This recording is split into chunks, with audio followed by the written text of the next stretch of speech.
Call of Duty. Back in the 2000s to early 2010s, this franchise was an unstoppable force in gaming.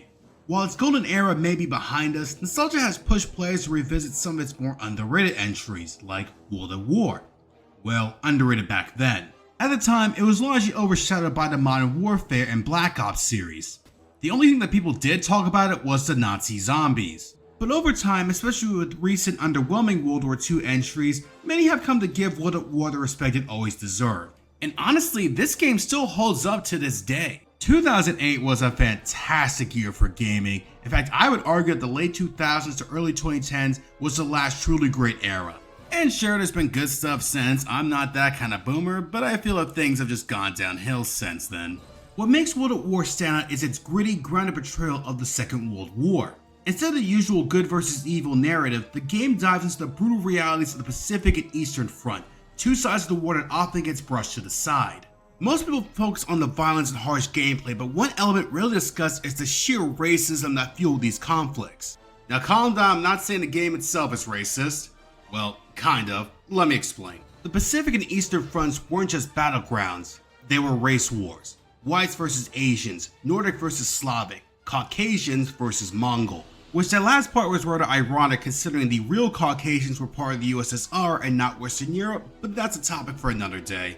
For the Japanese and Germans, their hatred came from a sense of racial superiority, that they believed that they should rule and eliminate those that they saw as undesirables. And for the Americans and Soviets, while having similar ideologies used on their various ethnic and racial minorities, their hatred was less about ideology and more about vengeance. Either way, everyone dehumanized the enemy, turning them into monsters, beasts to be slaughtered. Honestly, I could have titled this video World at War Race War, but YouTube would have probably nuked my monetization. God knows I'm already pushing it with this topic. So today we're diving into the game's two main campaigns and exposing how racism, revenge, and propaganda shaped the savage fighting that defined them. Before we get into the meat of the video, I want to start this off with a little passage from the Bible. Vengeance is mine, and retribution. In due time their foot will slip, but the day of their disaster is at hand, and their doom hurries to meet them.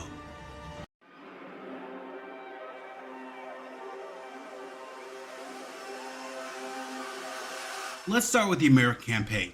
You play as Private C. Miller of the United States Marine Corps. The first mission hits hard as you're captured by the Japanese, tortured, and forced to watch your comrades die, until he's rescued by his fellow Marines at the very last moment. Fast forward a few years later and you're deep in the Pacific War fighting across Peleliu and Okinawa.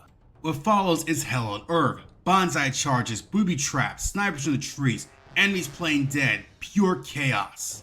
It's a fight for survival in the tropical jungles where you're both the invader and the target. Even the skies aren't safe as one mission throws you into a BB-1 Catalina flying boat to fight off kamikaze attacks. Now the relationship between the United States and Japan has always been complicated ever since the US forced Japan to open up in 1853. The Japanese saw Western powers conquer their Asian neighbors and were like, they can't do that! That's our job! Throughout the 1930s, Japan would invade China. Now in the game, they call it Indochina, which is a typo, it's just China. Indochina is just the old term for Southeast Asia, which Japan also invaded in 1940. But basically, the Japanese invasion of China was one of pure horror and savagery, as the Japanese bombed, massacred, or sexually assaulted anyone in their path, with 14 million Chinese killed during the war. In response, the US cut off Japan from oil, steel, and rubber, crippling their resources. Furious, Japan struck back on December 7, 1941 with a surprise attack on the American naval base at Pearl Harbor, followed by the invasions of US territories like the Philippines, Guam, and Wake Island. These attacks weren't meant to win the war, they were meant to scare America into backing off, but instead they had the opposite effect. Many Americans were outraged by this, seeing the Japanese as backstabbers and traitors. Japanese Americans, many of them US citizens, were stripped of their homes and forced into concentration camps. Despite this, many volunteered to fight for the very country that betrayed them. Now to put down a common misconception, these men were Americans by nationality. They may have been ethnically Japanese, but they were born and raised in America, which only showed the racist feelings of the United States. And to top it all off, they were only allowed to fight the Germans as the Americans did not trust them to fight the Japanese. Even before Pearl Harbor, anti-Japanese racism was rampant. The Japanese? Those sandal-wearing goldfish tenders? Bosh, flimshaw! But afterwards, it exploded. The Japanese were painted as buck-toothed, yellow, slanted-eyed buffoons who mimicked Western success but could never match it. And in Japan, the racist feeling was mutual. They saw the Americans and other white-dominated societies aside from the Germans as soft-spoiled cowards fattened off by the exploitation of Asia. Japan saw itself as the rightful ruler of the East, pushing out the West's imperial grip. This racial superiority complex shaped how Japan treated prisoners of war. In the eyes of the Japanese, surrender was dishonorable. Western POWs were used as slave labor, tortured, and killed. 34% of American prisoners of war died in Japanese captivity. The game shows us immediately what Japanese soldiers gleefully torture Marines in the opening scene. One of the most infamous of these events will be the Bataan Death March, in which for 2 weeks, American and Filipino prisoners of war will be forced to march in brutal conditions. While 600 Americans died, 18,000 Filipino soldiers would take most of the deaths. Ironically, despite the Japanese claiming to be liberators, they treated the Asian prisoners much worse than their white counterparts, as they were seen as traitors to their race for helping the West. For example, 99% of Chinese POWs were executed. Another incident involved the brutal slaughter of British Indian soldiers that refused to fight for the Japanese, and the thousands of women from China, the Philippines, and especially Korea that were forced into sexual slavery by the Japanese army. Speaking of Asian mistreatment, there's a small but powerful detail in the level Burn 'Em Out. When using the flamethrower, you can hear the Japanese soldiers screaming Api and Panas, Indonesian words for fire and hot respectively. So you may be asking, what do Indonesians have to do with the Japanese army? Well, this is a reference to the Heiho, soldiers from Indonesia, which was originally a Dutch colony before Japan took it in their conquest of Asia. While some were forced to serve, many joined to escape slave labor only to be treated like trash, as they were underpaid, under-equipped, and used as cannon fodder. And they were forced to salute any Japanese person, military or civilian. It's a small detail that most people will miss, but I have to give credit to the developers there. It captures how Japan, despite claiming to liberate Asia, was often more brutal than the Western empires they claimed to oppose. For the Japanese, they thought they were invincible. However, both sides were in for a rude awakening. The US expected a conventional war, but what it got was plain dead, fake surrenders, and booby-trapped corpses. In fact, in the last mission of the American campaign, you're dealing with Japanese soldiers who are trying to surrender, only for them to switch up and attack your squad mates, and unfortunately, you can only save one of them. When watching playthroughs of the game, I've noticed people were shocked that there was amphibious landings during the Pacific campaign. When we think of World War II amphibious assaults, we usually picture the beaches of Normandy, D-Day. But in the Pacific, that was basically every battle. The entire strategy was based around island hopping, storming one heavily fortified island after another, moving closer and closer to Japan. But for American troops in the Pacific, every landing was D-Day. Only instead of hedgerows and villages, it was dense jungle, volcanic rock, coral reefs, and sun-scorched beaches riddled with bunkers, traps, and hidden enemies. And once they got ashore, it didn't look like Europe, it looked like a preview of Vietnam. These weren't just open battlefields, they were meat grinders.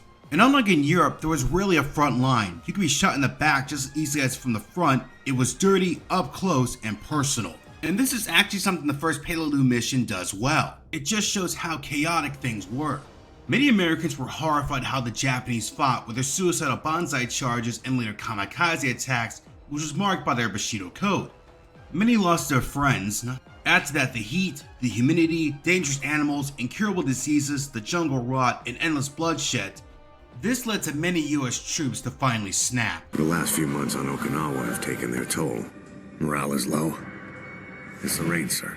And the mud. Tanks are getting bogged down, supplies aren't getting through. We can't even get the wounded out. Every night we lay in a filthy foxhole praying the enemy won't slit our throats. Every day we've spent crawling through the mud and the dirt while bullets whistle all around. What started as casual racism escalated into pure hatred.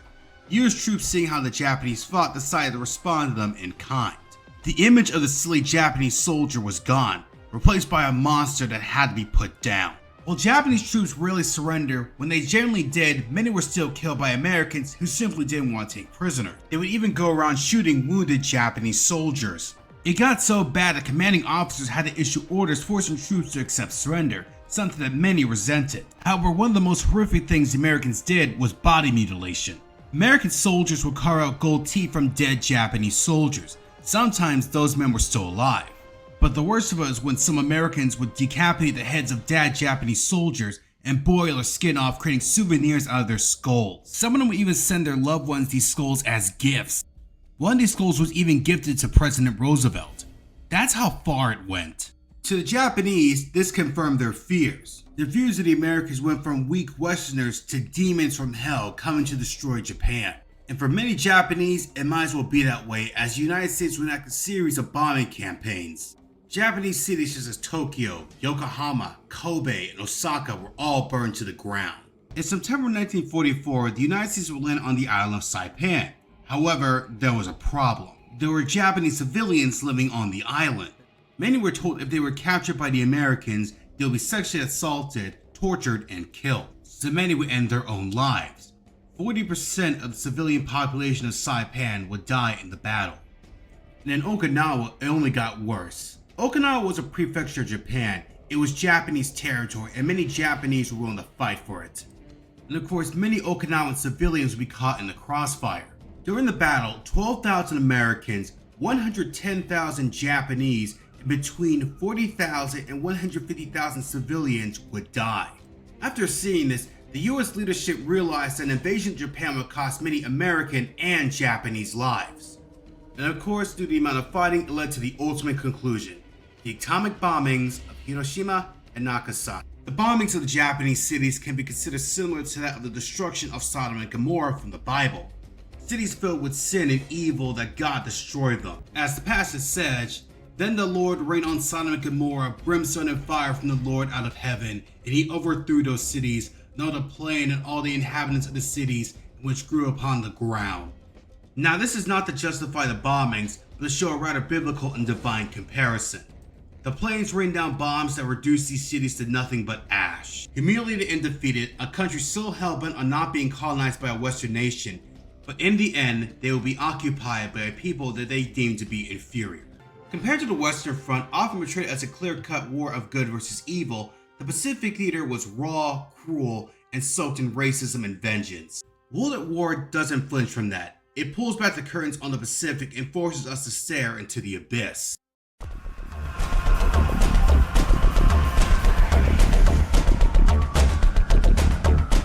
In the Soviet campaign, you play as Private Dmitry Petrenko, a Red Army soldier who survives a massacre during the Battle of Stalingrad. There you meet fellow survivor Viktor Reznov, and the two vow to avenge their fallen comrades by assassinating the German commander Heinrich Amsel. Fast forward 3 years later, and you and the Red Army on Germany's back door, where you fight through the Seal Heights and lead the capital of Berlin to crush the Nazi right. Unlike the jungle warfare of the Pacific, this campaign is all about brutal, claustrophobic urban combat. You're clearing buildings, sniping through rubble, navigating the madness of total war. And as time goes on, we see the transition of the Soviet troops from heroic soldiers to bloodthirsty marauders. So how did this happen? Like the US and Japan, Germany and Russia have a long, bitter history, fighting each other in World War I, then falling under two of the most brutal regimes in history, Stalin's Soviet Union and Hitler's Nazi Germany. Despite their bitter rivalry, in 1939 the two would actually put aside their differences and join a separate alliance which would invade and carve up Poland. However, 2 years later in 1941, the Germans would betray the Soviet Union and invade. Now at first, the Germans were actually treated as liberators by certain populations of the Soviet Union, especially non-Russian ethnic groups, as they felt they were under Russian oppression for the longest time. And some would even go on to join the Nazis. However, they would soon realize the Germans were just as bad, if not worse, than the communists. The Nazis viewed the peoples of the USSR of Jews, Slavs, and Asians as inhuman and inferior. The Nazis would slaughter, pillage, and sexually assault those that were in their way, leaving a path of misery and destruction. Many would go on to say that it was the SS that were responsible for committing these atrocities, that the German army was innocent and fought with honor. But that's a load of bullshit. Regular German soldiers also participated in these war crimes driven by propaganda and racial hatred. Even if they didn't commit the acts themselves, they were complicit in the invasion that caused unimaginable suffering. Take the siege of Leningrad, now modern-day St. Petersburg, for example. For nearly 3 years, the Germans and their ally Finland cut the city off, bombarding it relentlessly. Civilians starved to death by the thousands. Millions of Soviet prisoners of war will also be captured and abused. One of them was Yakov Jugashvili, Stalin's own son. The Nazis offered to trade him for Hitler's nephew and later a German general, but Stalin refused. Yakov would end up dying in a concentration camp. All told, between 8 to 13 million Soviet civilians and 3 million POWs were killed during the Nazi invasion and the Holocaust. For the USSR, this wasn't just a war, it was a war for survival. Surrender meant enslavement or extermination. It was a literal do or die situation. So the first thing is, like their Japanese counterparts in the US, the Soviet Union would round up Russians of German descent and deport them to the gulags in Siberia, as they would feel that they were associated with the enemy, even though many Russo-Germans fought bravely for the Soviet Union. So the Germans were stopped at the Battle of Moscow in early 1942. Later that year in August would begin the Battle of Stalingrad, now modern-day Volgograd. For 6 months in intense urban combat, the Soviets would take down the Germans, turning the tide of the war. By the following year, the Germans were pushed out of Soviet territory. To celebrate their victory, the Soviets marched 57,000 captured German soldiers through Moscow in a public humiliation. Many German POWs would be sent to the gulags where they would be worked to death as punishment for the invasion. The survivors would not be let go until the 1950s. But once the Germans were out of the USSR, there was one thing on the Red Army's mind: revenge. And we see this mindset with Viktor Reznov. We don't know much about Reznov's past outside of his father being a musician the Nazis killed, but he represents how the average Russian soldier felt. Mark my words, comrade. One day things will change. We will take the fight to their land, to their people, to their blood. So after one more year of going through Eastern Europe, the Soviet army reached Germany, and that's when all hell broke loose. The Soviet soldiers were to be sure to give the Germans the same exact pain and suffering that was enacted onto them. Keep Sergeant! They're not survivors! These animals! Great! Their way through the mama plant without mercy! They deserve none in return! Move, you pigs! Face us, you cowards! Nein! Bitte! Wir geben uns! Bitte! Bitte! Ich bitte Sie! Töten Sie mich nicht! He wants mercy! You do not deserve mercy! What mercy did you show to our people? Die! Wait! He may come help us! He can die for us!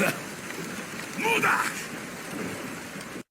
For many Soviet soldiers, they lost family, friends, and loved ones to the Nazi invasion. They were hell-bent on their revenge. According to Nazi propaganda, the Soviets were compared to Genghis Khan and his Mongol horde. Racialized imagery tried to cast them as savage Asians rather than fellow Europeans. And on one hand, this would have made sense if the average Russian looked like this, but instead, the majority of troops they thought looked like this. This wasn't just slander, it was strategy. The Nazis didn't want their soldiers thinking they were fighting fellow Europeans. They wanted to believe they were holding off a wave of barbaric, racialized degenerates from the East. By invoking the Mongol invasion, they turned the Soviets into a mythic enemy, less like soldiers, and more like a cursed return from the dark corners of history. Also, despite being officially an atheistic nation, there's something about the Soviets coming to the Germans that is rather biblical. The destructive and vengeance that is right out of the Old Testament. In fact, it actually does come out of a passage: if anyone injures his neighbor, as he has done, it shall be done to him. Fracture for fracture, eye for eye, tooth for tooth. Whatever injury he has given, a person shall be given to him. In fact, let's take a listen to the song that plays when the Russians attack. The lyrics are in Latin, but take a look at what they say when translated.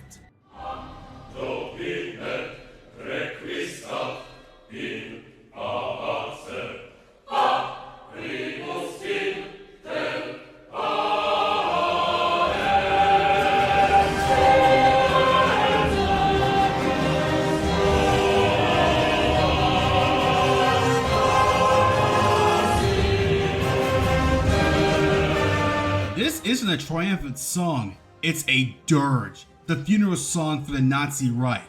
Not only that, listen to what the Commissar has to say at the end of the level, Ring of Steel. The winds of Berlin, a ring of steel surrounds your rotten city. We will crush all who dare to resist the will of the Red Army. This is your only warning. Abandon your cause. Abandon your home. Abandon all hope. Hurrah! Abandon all hope, ye who enter here. The line at the entrance of hell. The only difference is the Germans brought hell to the Soviet Union, and in return, the Soviets brought hell to Germany. But not everyone in the Red Army embraced this bloodlust. One soldier, Private Chernov, stands out. Chernov, while patriotic to his country, questions the brutality of his fellow Soviets, feeling that they're no better than the Germans, even to the point of being berated by Reznov. Chernov! I am not hearing gunshots! There is no point, Sergeant. They are already bleeding to death. Then maybe our friend will help them bleed faster. Sergeant Reznov! You seem to relish in the slaughter. I've seen my friends die in front of me at the hands of this vermin.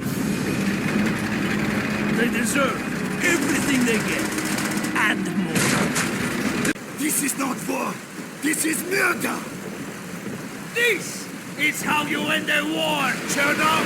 Chernov! What is going on? These men are trying to surrender.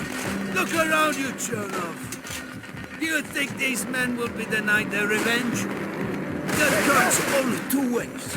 Fast or slow. Dmitri, it is your choice. Which do you think will lead us home?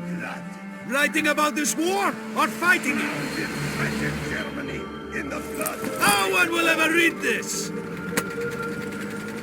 If you lack the stomach to kill for your country, at least show me that you are willing to die for it! And in the end, Chernov dies, the one man who actually showed compassion, which actually just shows the unfairness of it all, with Reznov even regretting how he treated his fellow comrade. In his diary, Chernov writes about you, the player, and based on your actions, he'll remember you as either a hero, a monster, or something in between. Personally, I prefer the morally gray one. It feels more realistic. For Berlin, it was the final stage. This will be the fall of Nazi Germany. The Nazis wanted every last man to fight, from old men to young boys. Hitler selfishly demanded the German people fight to the death just for him. And those that saw the insanity of it and tried to flee, well, they would face severe consequences. Many would be hung, showing as examples of what happens when you try to flee the chaos. And we actually do see this in a game with sights of German soldiers hung for desertion. Though many Germans fight to the bitter end, it's all meaningless. Eventually, the Red Army raises its flag over the Reichstag. Victory is complete, Hitler is dead, and Nazi Germany falls. However, the cruelty doesn't end. As Soviet forces took Berlin, they turned their wrath onto civilians. Massacres, lootings, and most infamously, widespread sexual assault. Many German women would be sexually assaulted by Soviet troops, and it wasn't even the Germans who were victims of these crimes, but other women under Nazi occupation such as Poles, Hungarians, and even Russians who would also face such horrors. And when the Allied leaders complained about it, Stalin brushed it off, even justifying it. The Nazis had tried to conquer the Soviet Union, but now the USSR made Germany its colony, a puppet state for the new Soviet Empire. World at War shows the horror, hatred, and human cost of the Eastern Front. It's not clean, it's not heroic, it's not good versus evil, it's what happens when the oppressed become the invaders.